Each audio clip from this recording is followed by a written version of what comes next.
You're listening to a Rock Candy podcast. Hi, my name is Stephen Long, and I host a show here on Rock Candy called Sacred Tension. It's about the spiritual discipline of asking questions. If you find yourself uncomfortable in your faith, or if you find yourself caught between modern science and ancient religion, or if you're curious about the journeys of others who are sorting out faith and doubt, Sacred Tension is a place where nothing is off limits. You will find conversations with pastors, cult experts, spiritual leaders, and skeptics, all discussing the ways we navigate the faiths we were given. Find Sacred Tension right here on Rock Candy and wherever you listen to podcasts.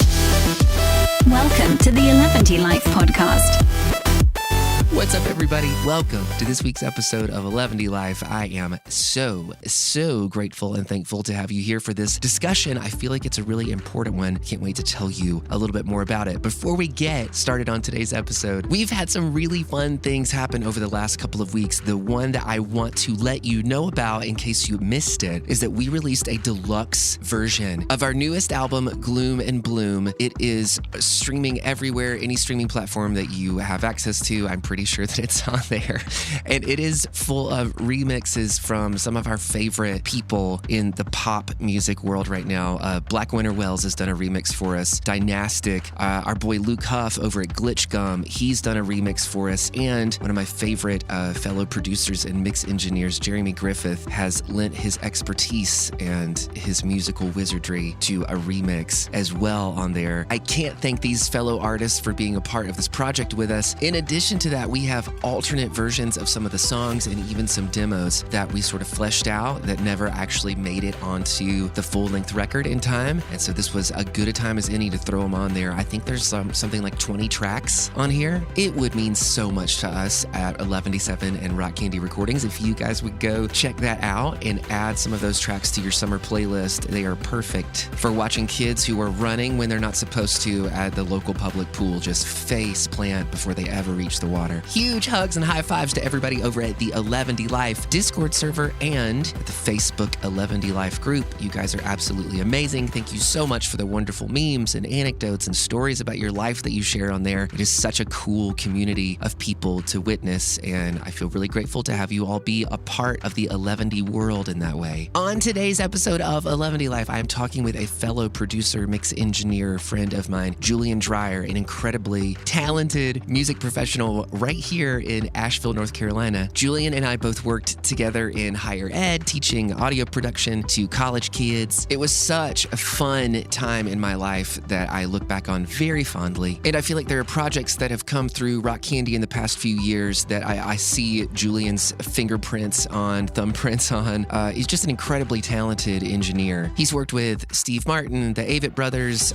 Secret Agent, 23 Skidoo. I really appreciate his artistic flexibility, and I've literally never met anybody here in town in the Asheville, Western North Carolina area who's had a bad experience with him, and that is saying something. I thought Julian would be a really great person to have a conversation with about all of the things that are happening right now with streaming services, and in particular, Spotify. As two music professionals who both depend on the overall health of the music community, nationally, sometimes internationally, we are having conversations about streaming and Spotify and what that looks like culturally with lots of different artists on a weekly basis. So for anybody interested in the inner working mechanisms of what's happening in streaming and specifically with Spotify, I thought this conversation would be a cool primer, an easy way to sort of get your toes wet in the conversation and just hear from a couple of people who are living it every day what it feels like to have a finger on the pulse of how a lot of artists are feeling about releasing new music and content these days and how that has shifted and changed over time. If you're a musician and you feel like you need some catharsis in hearing somebody rant about all the things that are really frustrating about the Spotify platform, maybe this episode is for you. If you are somebody who is a passive music consumer and you just have no idea how this music all shows up on your platform and what the inner business workings are and how it all actually ends up there, this might be a cool primer for you. Having said that, I refuse to be long-winded with this intro, and I hope that you guys enjoy this conversation I had with the lovely, wonderful, talented Julian Dreyer.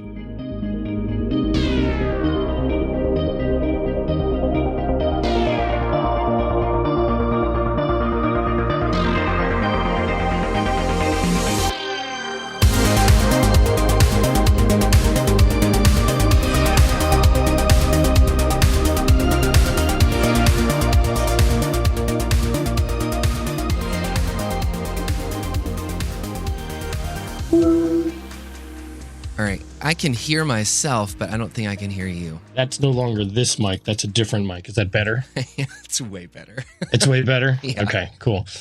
So I don't know, going through Pro Tools for whatever reason, I have like all this level, like normal amount of level. And then as soon as FaceTime jumps on there, it like doesn't know what to do. But I have this Tula like podcasting mic that just goes directly in USB-C. So of course, that's the one I have hooked up now. That was my backup plan. We just moved the studio over to like an M1 Mac. And every time I open a new application, everything goes fucking haywire. And it's just like getting Pro Tools to communicate with all the right stuff. And then everybody needs different permissions to like do crazy shit. Yeah, I'm using an M2 Mac Studio, and it definitely is not as seamless as my old laptop. Yeah. I mean, I don't mean to sound like an old fuck or curmudgeon, but Jesus Christ, like I just make it work. Yeah. We can make your new versions better than your old versions. Yes. Because if you can't do that, then just don't make a new version. Dude, how have you been? It's been like forever since we've like chatted. I've been good. I had a baby. Oh, congratulations. It's like almost 5 months old. Oh my gosh. And my other child that just sent off to college, doing the full spread. Oh my God. That's amazing, man. How do you feel sending one off to college and then having a brand new one? I mean, my life is in a totally different place with baby than it was when my 19-year-old was a baby. Yeah. So that all feels totally different. It always feels good to get a kid alive to college age. That's called success, my friend. Yeah, exactly. So I feel good about both things. I'm like, all right, you graduated high school and made it into college and are making good grades in college. And then I have this little baby who's totally healthy. And so I feel like I'm winning. I love that. What's your favorite part about being a new dad or an old new dad? I mean, I feel like I'm so much more present. So like I'm so much more able to like really enjoy watching a human learn how to be a human. Before I was 25 and I was like trying to learn how to be a human myself still.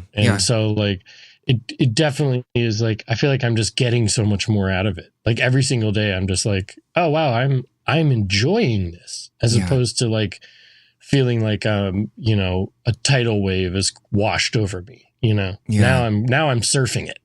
I mean, do you have any tips and tricks for surfing it? I feel like you and I are kind of getting to that age where I would say all of that about my time as a 25-year-old. I didn't have a kid when I was 25, but I do have a foster daughter now who's like 17. And so that feels like we're getting ready for her to go to college. And it feels like so much of my mental energy gets tied up in just trying to stay here in the moment and not think too far ahead, not think too far behind. Yeah. I mean, it does take effort to stay in the moment, but that's the right thing to do.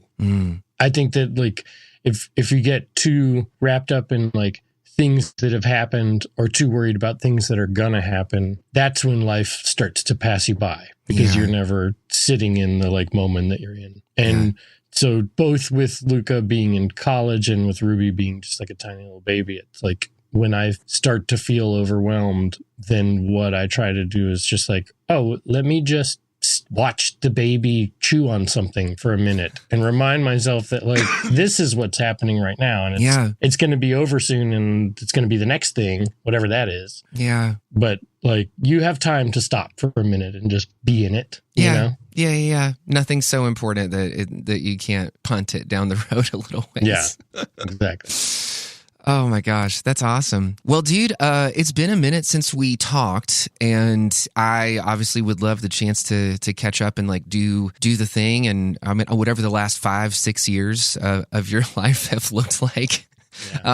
since we were doing stuff together at Echo. But I have been seeing you post online some really interesting takes on what's happening with Spotify. Speaking of something that's like having a moment that we really need to be here for and dial in to make sure that we don't all get swept out to sea. But yeah, I would just love to kind of pick your brain. I know that you and I work with a lot of musicians like daily. And so we're having this conversation about Spotify, and I'm sure that you get exposed to a lot of different sides of the argument. But for somebody like sitting where you are professionally, I would love to know what are the top points that seem to like float to the surface of your brain, the top concerns that you have or ideas that you have that you feel like are critical to understanding what's happening with Spotify and what's happening with artistry at this moment. To start with, like, I am frustrated with the way that Spotify pays artists, but I think that like streaming music in general is actually really great for music because it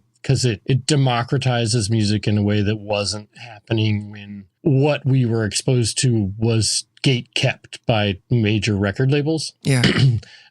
And there's an argument to be made that the record labels had people on staff whose job was to curate for us, not gatekeep. You know, like the whole A&R side of the business where people out there seeing bands in clubs and like being like, okay, this band is something other people should see. Yeah. And then pushing that through the label system and getting it on the radio. I mean, that's why we have Nirvana, which was amazing. You know, I mean, there's like a long list of these like sort of underground bands that some A&R guy found and pushed to the forefront. And then now they're like seminal, like cornerstones of like, especially me, I'm in my 40s. And so like I was in high school in the 90s. And so like there's lots of like 90s music that some A&R guy pushed to the forefront that I'm really glad that they did because, you know, they're my favorite band still. And And it's streaming music is this sort of like wide open thing where like anybody can put stuff up there and it's on the consumer to kind of like find their stuff now, which I think is good. And I think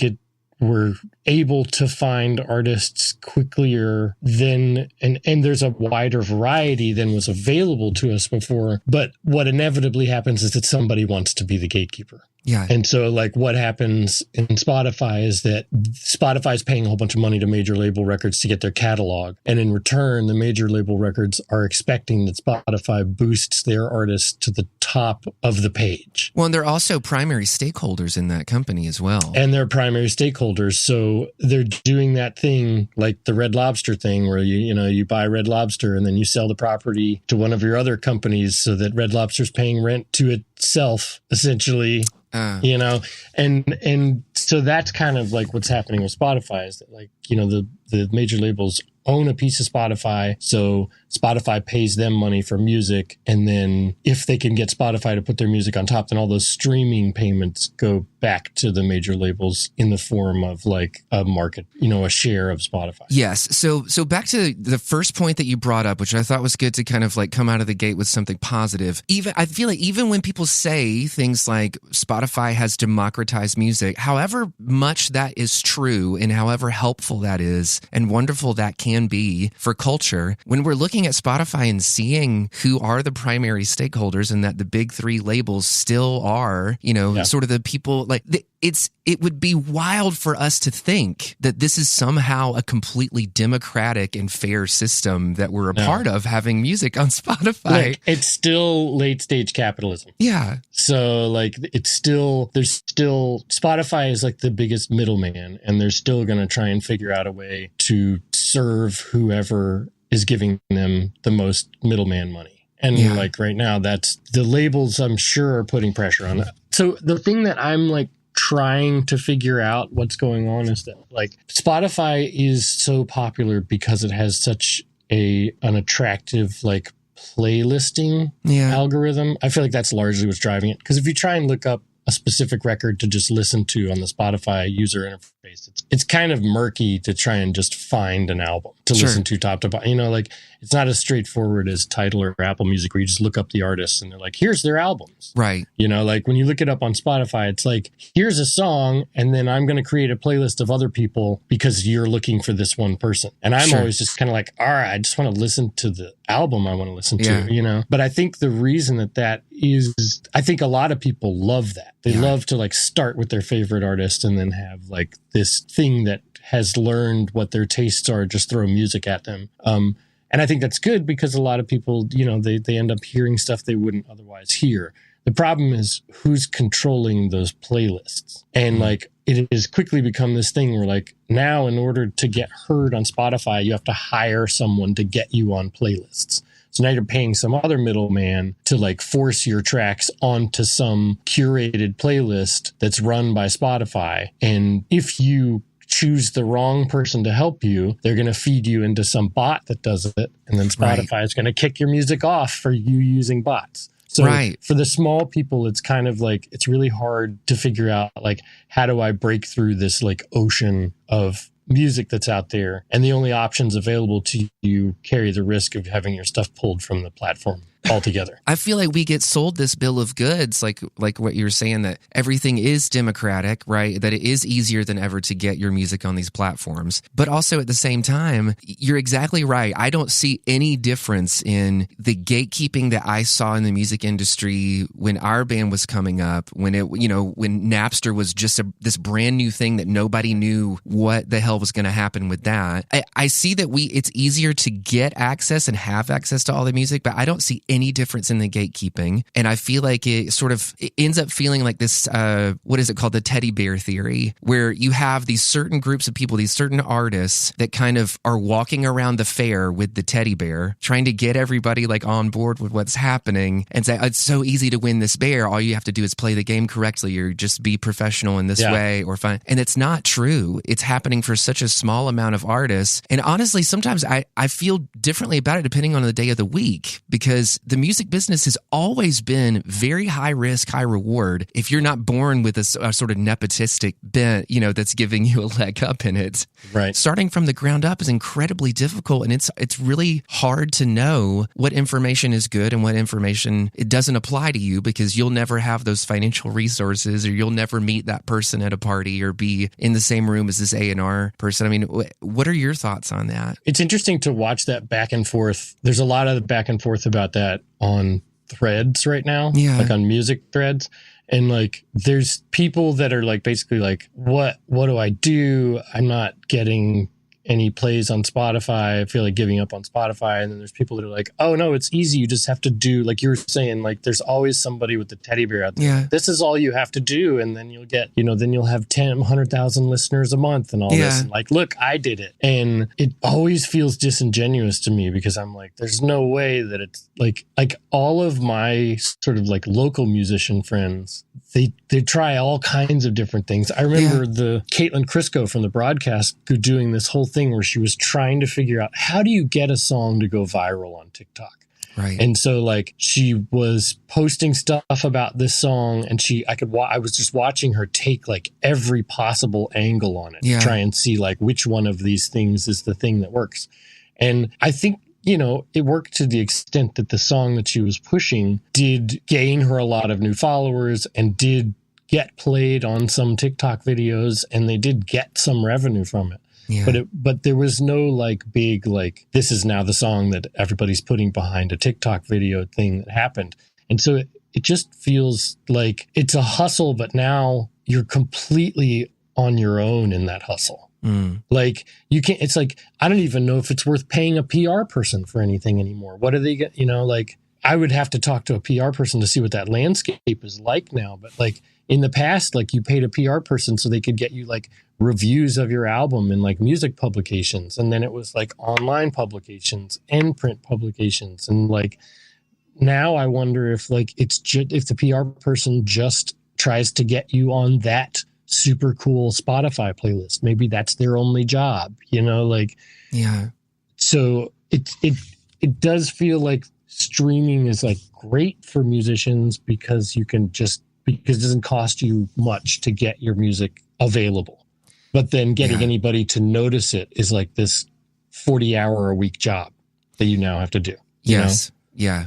I think you're absolutely right. And I think it's why, I'm sure that you and I have both seen a lot of artists and musicians burn out simply via having to figure out how to exist in a landscape, not even be wildly successful, right? Like you were saying earlier about people sort of dangling this carrot of 100,000 Spotify followers. Our band has kind of always hovered around 100,000 Spotify followers, and as grateful and as fortunate as we are to have those numbers, I can tell you it's not a sustainable number to just be making streaming royalties off Spotify. You cannot exist in the world with 100,000 followers on Spotify and think, oh my God, I don't have to do other things anymore for a job. And I don't think that people realize how finicky the Spotify platform is as they keep developing, as they roll out these different changes. You can see some artists that will pop off with maybe they get really lucky and have a playlist ad. Well, it can be discouraging to feel like, oh, we're finally making some headway. And the second that your song is not on that playlist anymore, you lose half of your monthly listeners. Right? Exactly. And so you also lose this clout for when you're trying to book shows or when you're saying, when you're pitching to promoters and saying, hey, Detroit's a hot market for us right now. St. Paul's a hot market for us. Well, what happens when you're not on that playlist anymore and you don't have any way to go about, like, it affects everything because everybody's looking at this data that keeps changing wildly and placing a value on this data. And Spotify sells that to us saying like, yeah, but look at all the data that we give you to be able to like help out your career and really figure out where you're popping off. If you don't have the financial resources to capitalize on any of that, which I would assume 99% of people on Spotify don't or wouldn't even know how to go about that, then that feels like a false sale. It feels like it's not even a carrot you're dangling. It's a ghost carrot.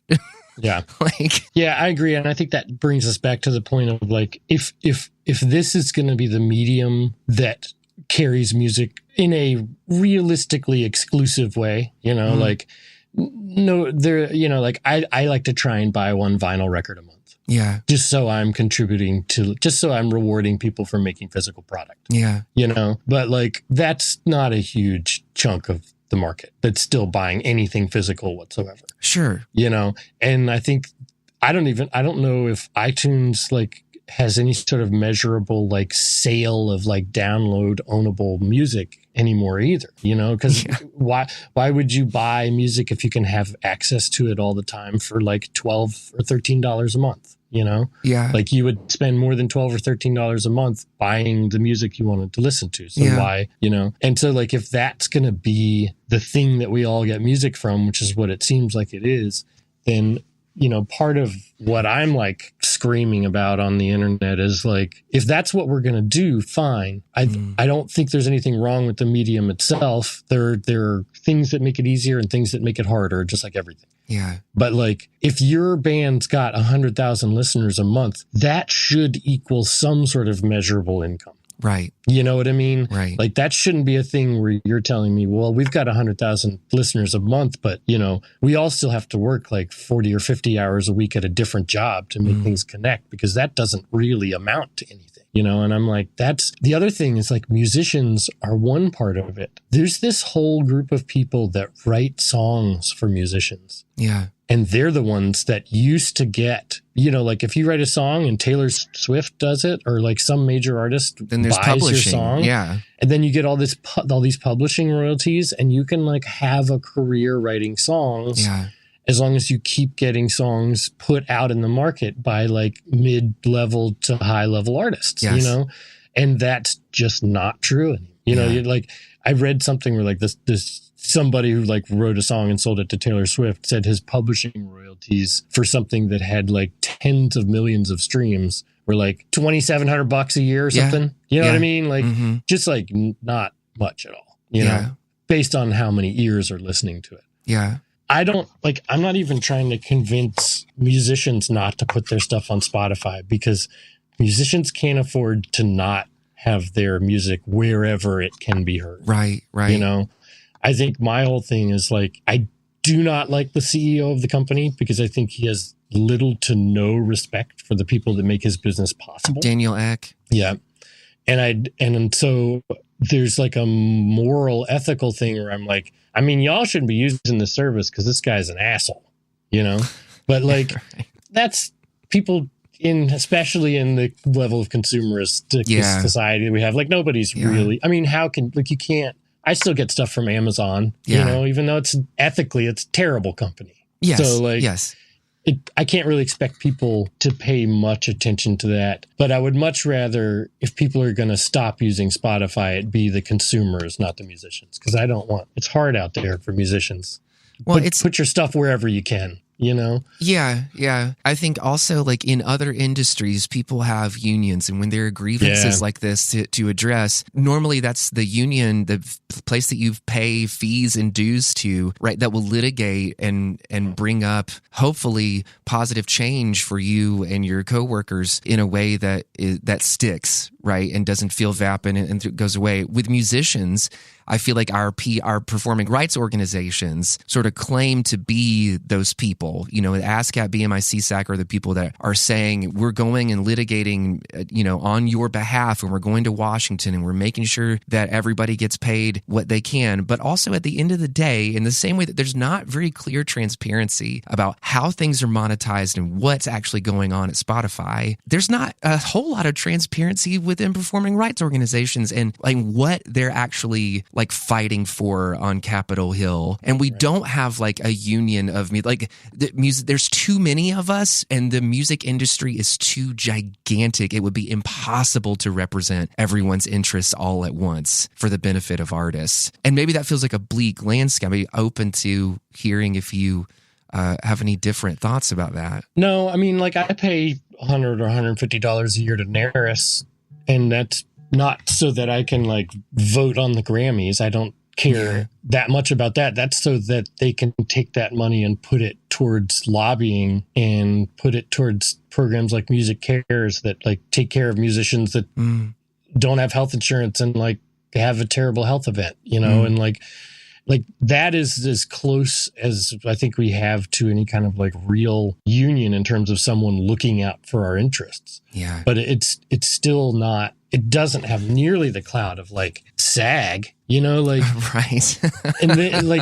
and they've been doing it forever. And like, it's, I guess it's a smaller community. I guess there's less actors than musicians out there, but also you have to meet some sort of threshold of things that TV shows or movies or whatever that you've worked on to get your SAG card. Right. So I don't feel like it's necessarily impossible to have something like that for musicians, but you're right. It is a much bigger field. And I think one of the things that has been one of the later things that Spotify is doing is like having that 1,000 stream threshold thing. Yeah.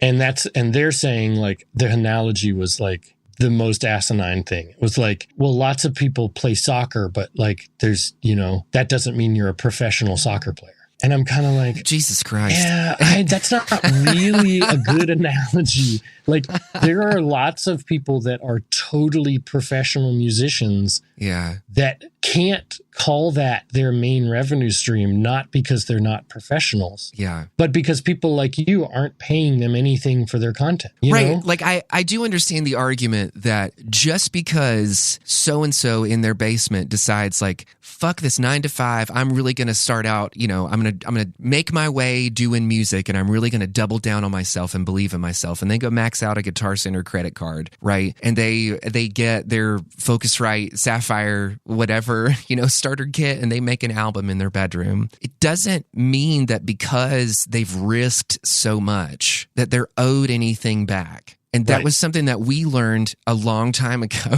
like first starting out in the music industry, especially when we saw bands that we knew were more talented than us, bands that we knew like had better songs, they had better connections, they had better everything, and we still had cool things happen to us that didn't make any sense. And so it felt like the Wild West in that way, and that like sometimes just things get rewarded or moved to the front of the line culturally that don't make any sense when looking at like the amount of risk or input and energy that's put into it on the front end, right? And music has kind of always been that way, but I feel like Spotify takes the idea of that and blows it up into something much more nefarious in like a way that we culturally view the importance of artists and the importance of artistry. I think it's just a veiled way to like figure out a way to not pay artists that aren't on their major label, like sugar daddies. You know what I mean? Like, sure. like if they can eliminate everyone that doesn't get 1,000 streams, then like that doesn't seem like much, because for 1,000 streams, that's only like, I think Spotify for 1,000 streams, it's like $4, or something. And so like, God, I don't know if it's that.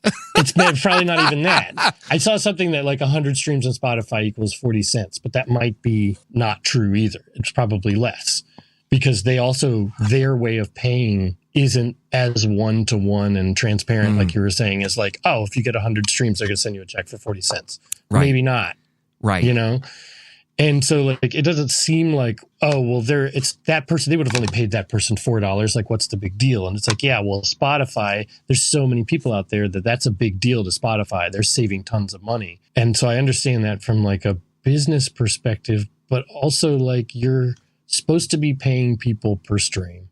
Yeah. Like, it shouldn't matter if dude only gets 900 streams of a song versus this other person gets like 100,000 streams. That pay a fair rate per piece. You're paying a per piece rate, just like paying for an apple picker to pick apples. Yeah. Like, you don't not pick an apple picker because he only picked one bin instead of 4 bins of apples. You know what I mean? Yeah. Like, you pay him for the one bin.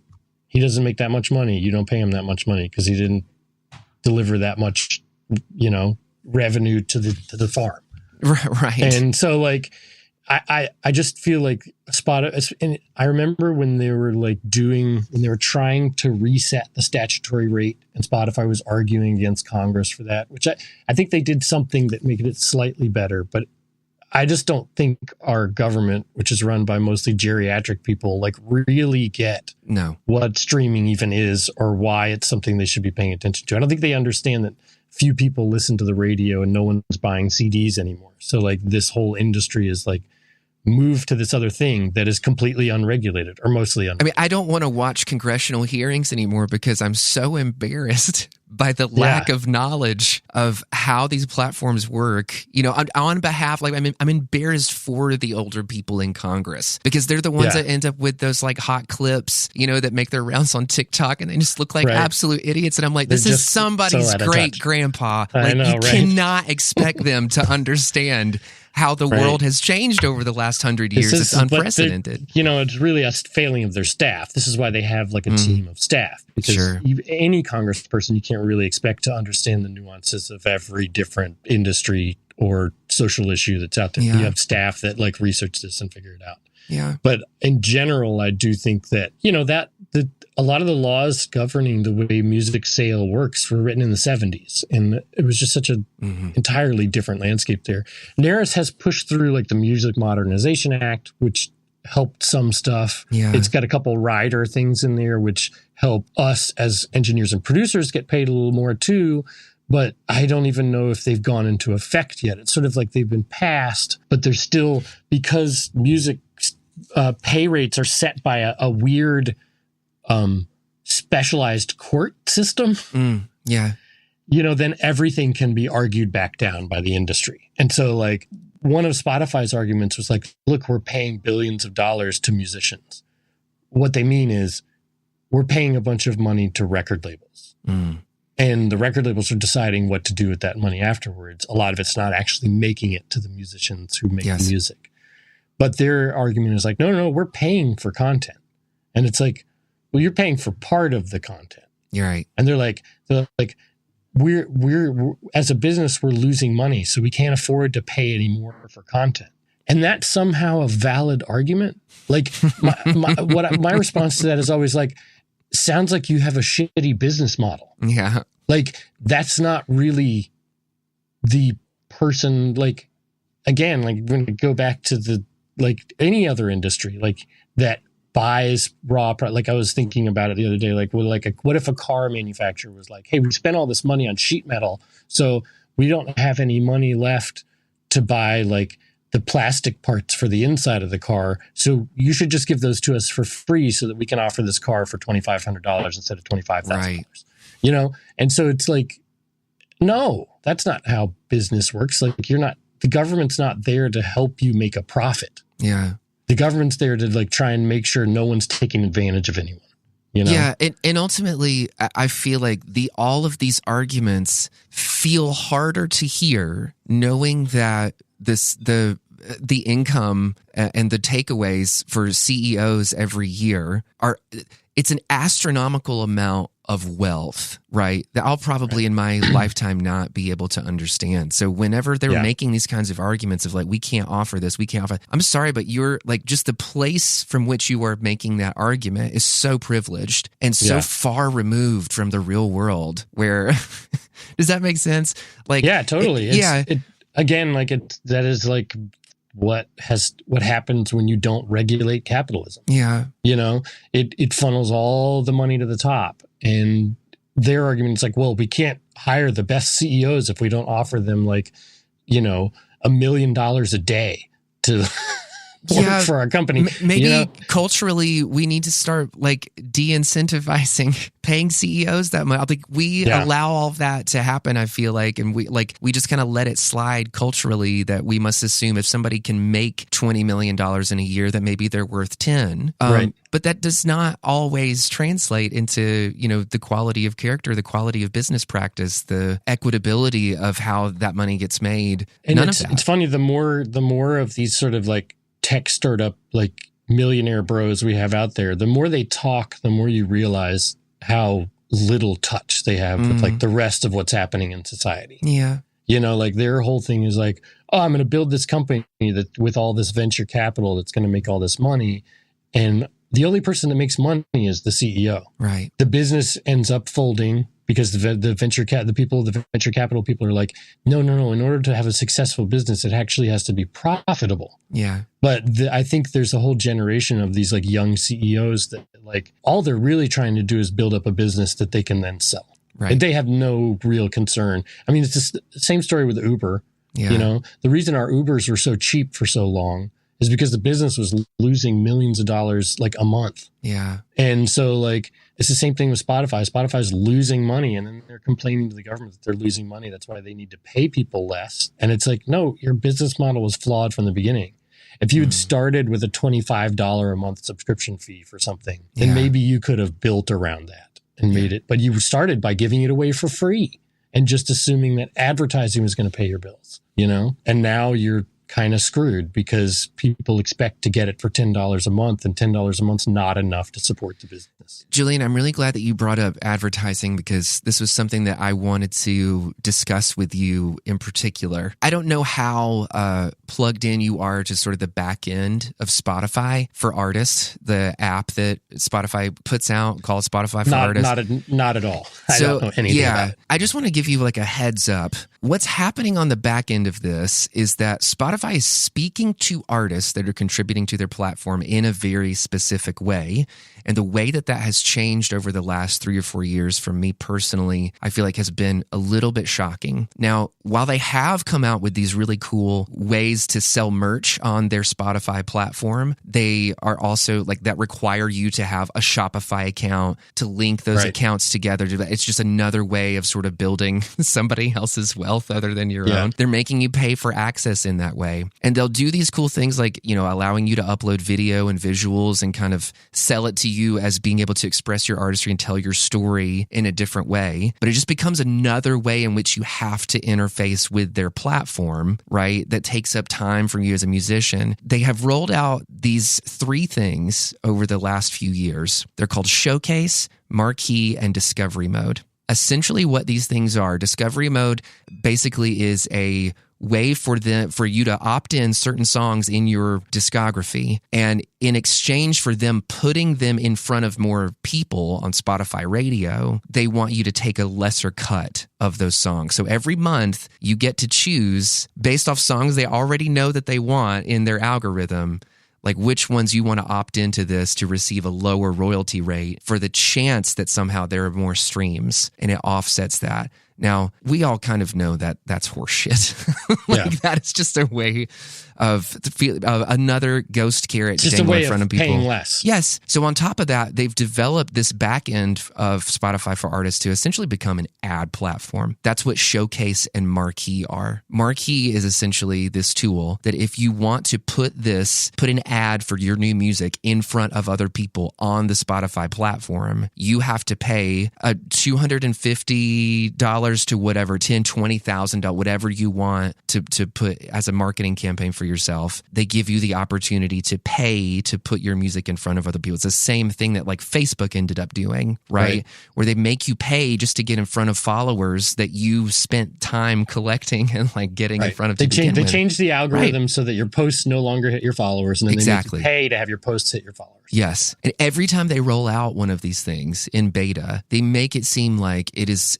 empowering the artist, like it's giving you the tools to really take control of how you're promoted on the platform. It's milking artists. It's taking the people that you're already exploiting on your platform and squeezing them even harder. And I'm scared as much as I love the platform of Spotify user experience, as much as we were early adopters and pushed people to it, I don't foresee Spotify getting any better for artists in particular. I don't see it being a place that is anything other than just, the teddy bear fallacy of them throwing these artists in front of, they're like, oh, look, we gave this artist, 2 or 3 million views or streams off of the song because we threw them on a playlist, and they got here by using Showcase, Marquee, Discovery Mode. Those aren't happening for a substantial number of artists. They're just enough to dangle. Right. And that kind of like the whole theory behind advertising is like, theoretically, you don't want to pay more for advertising than you get back in revenue because of that advertising. Right. So like if Spotify's having you pay, what did you say, like $250? At a minimum, I think it's $200. I'll have to double check that number to be sure I'm being correct. Showcase mode. Yeah. Yeah. Then like in exchange, you're also like trying to push your stuff by taking a lower stream rate. Then it's like, and they already pay almost the lowest besides like Pandora. Yeah.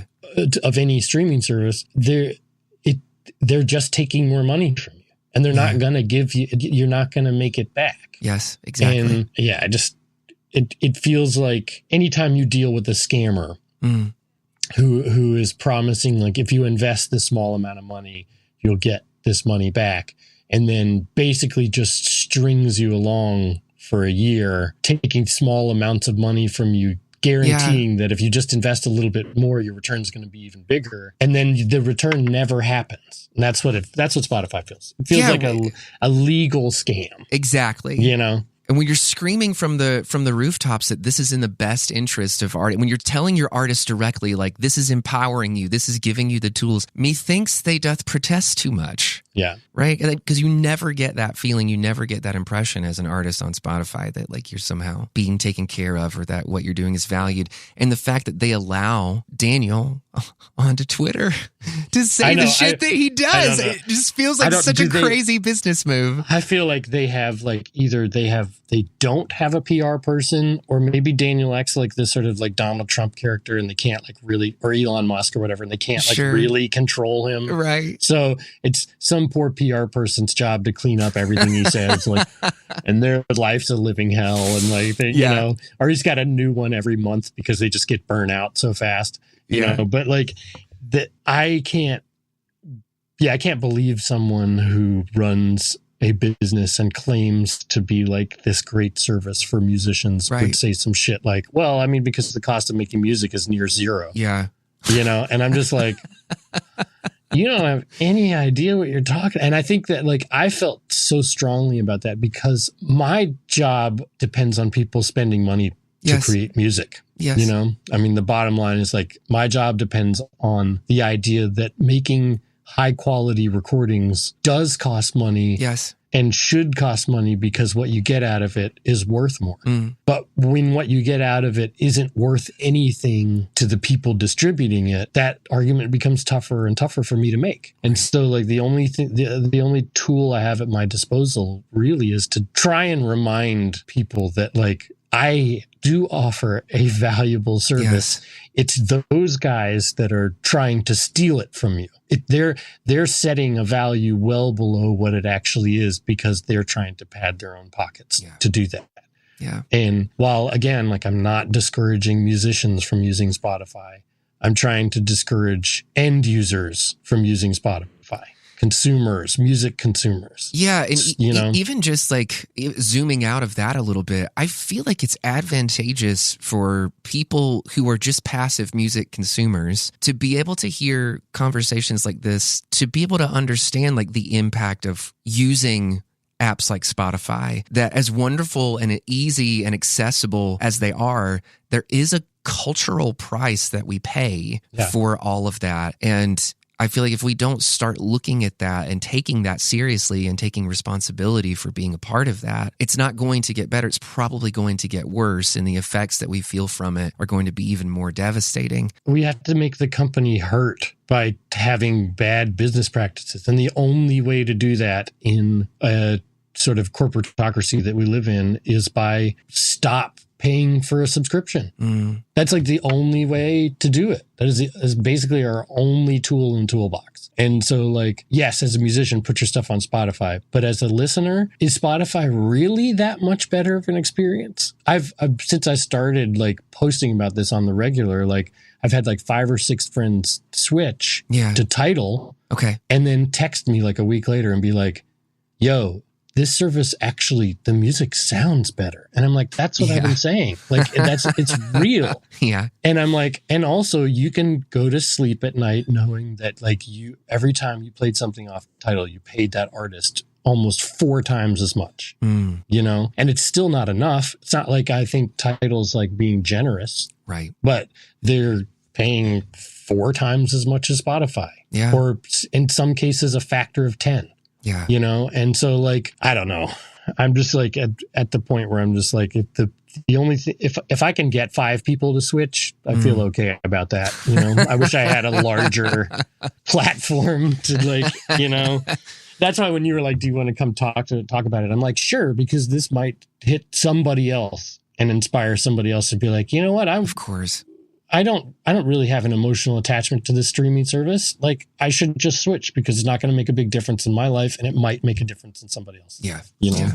Well, I appreciate your attempts at proselytization for Tidal. Yeah, right. Yeah. I mean, and it's not that like I'm not on Tidal's payroll. I don't even know what kind of a company they are. They probably have dubious business practices too. Right. But like if you just look at like how much are they paying for the content they're making money off of? Yeah. Then it's, I mean, like SiriusXM pays a really fair rate. Yeah. Like I would encourage musicians, like if you really want to get paid for your music, figure out a way to get on Sirius because you know, they're paying something like $1 a spin. Right. And like, because they're still connected to the old terrestrial radio system. Yeah. And if we could figure out a way to make whatever rules, you know, that they're playing by also apply to streaming services, then we got a whole different playing field, you know? Yes. But that requires the government. And like we said, it's, you know, a bunch of dudes in their 80s. Yeah.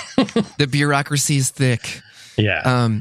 So to your point with that, if there are other musicians or artists or people within the music industry that are listening to this conversation right now, I do want to plug something that I feel like everybody probably already knows, but it just bears repeating when you're talking about these kinds of royalties and stuff. There are 3 things that I encourage everybody that comes to the studio to go ahead and knock out and get figured out and sign up for. One of them is you need a performing rights organization. Yes. Right. And I'm an ASCAP member. I don't necessarily have experience with BMI or CSAC to know that it's better. I've had some people tell me that it's easier to navigate through, but I don't think it ultimately matters. So definitely get one of those. And I'm like, I'm just a producer engineer. Like I'm not even pulling that many royalties, but it's still, if you can't get any if you don't have it. Yeah. You know? Yeah. A lot of the people that come through Rock Candy, we end up doing a lot of like co-writes and stuff. Yeah. So having your IPI number for your performing rights organization is crucial to making sure that like things don't fall through the cracks later on. The other one would be Sound Exchange. You can go onto the Sound Exchange website right now, sign up for and look for for your entire discography of songs that you've ever done. Yeah. And they'll help you grab some of these internet and royalties. I just went through this practice with a record that I did with Secret Agent 23 Skidoo, and like it's a little bit hard to understand at first, but they have tutorial videos. You like watch the thing. Yeah. It's like Sound Exchange is like here for us. Yes. They're like trying to pay us. Yes. You know? So like it's a little bit convoluted seeming at first, but once you go through the process once, it's just kind of like, oh, okay. There's like 8 pages I have to go through. Yeah. But each one I only have to like check like one box or something. You know, like, and yes, I second that. Get your Sound Exchange figured out. Get your Sound Exchange figured out.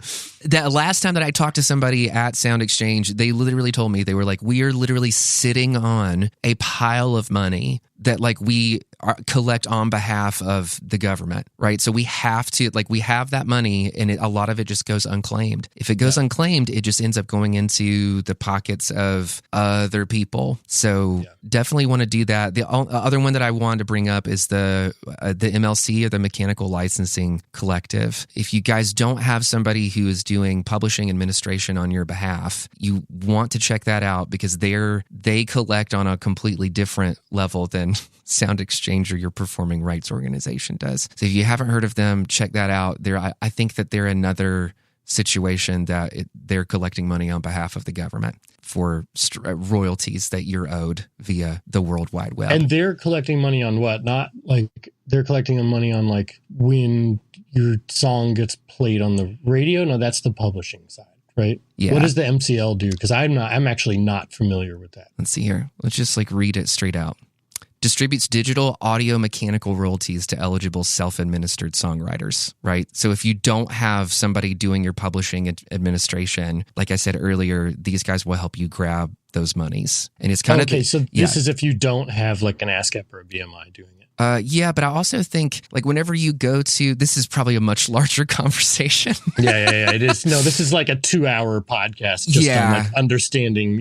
Yeah. So I don't want to lead anybody down the wrong path, and I don't want to give bad information about any of this. But suffice to say, there are 2 parts of publishing that everybody is owed, and there are some that you can get as a songwriter, and there are other parts of publishing that you can only get if you have publishing administration. Yeah. So, and I would assume that the MLC would probably be able to explain that in a much more succinct way than Matt and Julian being like, yeah, there's money everywhere. Just go grab it off the internet. Just go get it. Yeah. Well, this is awesome, Julian. I really appreciate you going the time with me for this. Is there anything that we haven't covered that you feel like you want for the general public to know about your thoughts on Spotify or other artists, or information that you feel like would be helpful that we didn't get to explore in this conversation? Not really. I mean, I feel like we touched on the main points. My main thing is just like, it's really hard to convince people to make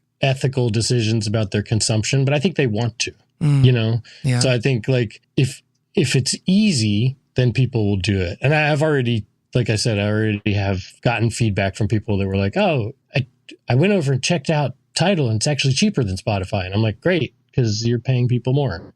Yeah. Right. You know, like not all of my consumption decisions are based on like the ethics of the company. So I know that argument just doesn't go super far with the general public, but I think it's worth making anyways, because there are a number of us out there who are like, yeah, that is important to me.